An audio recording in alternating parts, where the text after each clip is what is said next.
The team lead's responsibilities, part 4 of 5. So traditional responsibilities, you've probably seen great team leads or project managers do stuff like this. It's really important, setting vision, forming a team of key dedicated individuals representing all the necessary disciplines. Good luck.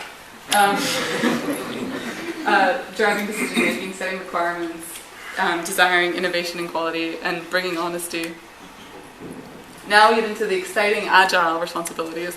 And this is my favorite picture of the whole presentation, because it's a whole bunch of Santas, and it's like the flat team structure. So Santa is like the big guy, right? Like he's delivering all the presents, but now there's tons of them. So they're all working together to do that. All members being equally empowered. So the most junior person on the team can come to the most senior and suggest something to improve. Like this is something we can do to improve the way we're working.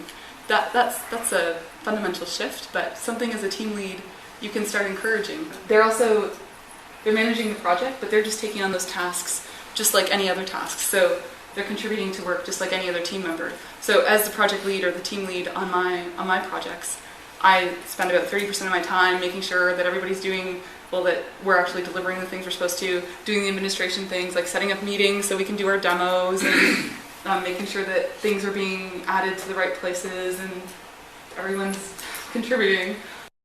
The team lead promotes information sharing and collaboration, so encourage each other to talk to each other every day, all the time, and provide resources that show stakeholders your progress. Lots of you come from document management, content management backgrounds, using metrics or tables in HTML to indicate we're about 30% done this iteration or 25% done, something really visual that your stakeholders can go and look at, see how things are moving along.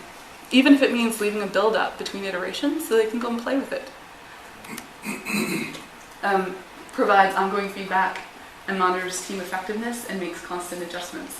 If something's not working and it's something you've been doing for years, you have to be prepared to say, okay, what do we do that's better?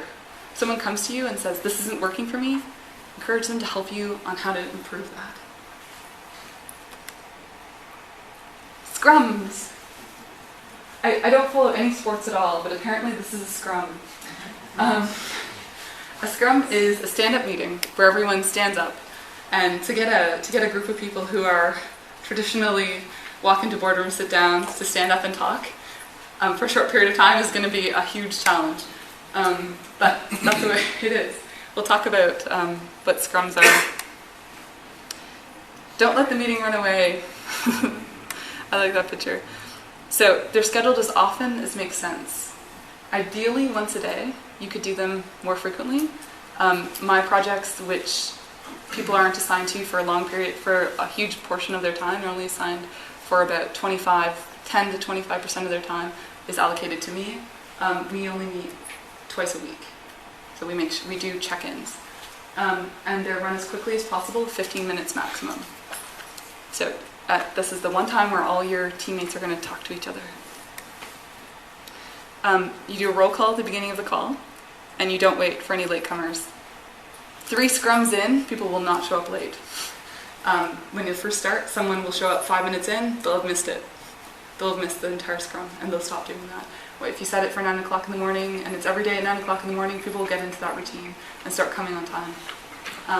This is something that's hard to do if you're used to starting your meetings 2 or 3 minutes late, but it's also something that is really important, this idea of time box meeting, not wasting people's time. Because if you tell someone they're going to have to meet with everybody every day, the first thing they're going to see is how much is this going to take out of my schedule?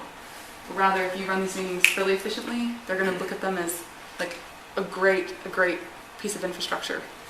You don't wait for any latecomers, and all questions, discussions, or comments not relevant to the whole team should be held until the end. So if someone comes up with an issue that's dealing with them and another person they're trying to resolve, great, note it down, say, we're going to talk about this at the end of the call. Anybody who wants to stick around and discuss this is welcome to, but right now we're moving on. There's 4 questions that each Scrum participant should answer. The last one is optional because it's not actually part of methodology, but I always ask this. So what did you do since we last met? If you're meeting every day, you say, what did you do yesterday? I work with people in California coast, Europe, and I'm from Eastern Standard Time, Eastern Daylight Time right now. So we're quite spread out as to what our days look like. So what did you do since we last met? Because the German people have just finished their day when we meet. So it's hard to say, what did you do yesterday when they mean, oh, do you mean today? So what do you plan to do before we meet again? So what are you doing tomorrow? And is anything stopping you from making progress? This is a critical question that as team lead, you're responsible for resolving. So if someone says, I don't have permissions to the database, or the hardware hasn't arrived, or whatever, it's your job to start escalating to different levels of your organization to get those things resolved. Your team will love you if you can actually take action on these and demonstrate that you're resolving this. As your role as team lead, it's your job to enable these people to do their job really well and effectively. Okay.